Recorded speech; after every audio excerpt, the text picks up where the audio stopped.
ഭാര്യ എന്നാൽ ഭരിക്കപ്പെടേണ്ടവൾ, ഭർത്താവ് ഭരിക്കേണ്ടവൻ അല്ല. നിന്നെ വാപ്പാന്ന് വിളിക്കുന്ന മക്കൾക്ക് വേണ്ടി പ്രാണന്റെ വേദന സഹിച്ച പെണ്ണ് നിന്റെ ജീവിതത്തിന് അടയാളമുണ്ടാക്കാനും അഡ്രസ് ഉണ്ടാക്കാനും ഒരു പ്രതീക്ഷയിൽ കൂടെ പോന്ന പെണ്ണാണ്.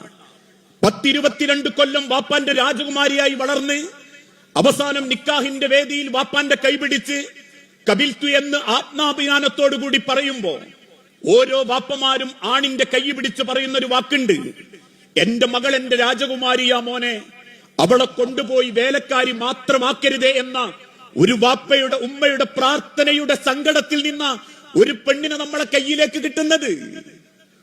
അതുകൊണ്ട് തന്നെ എന്നെ പോലെ അവൾക്ക് ആഗ്രഹങ്ങളുണ്ട്, സ്വപ്നങ്ങളുണ്ട്, അവളും ജീവിതത്തെ പറ്റി വലിയ സങ്കല്പങ്ങളുണ്ട്.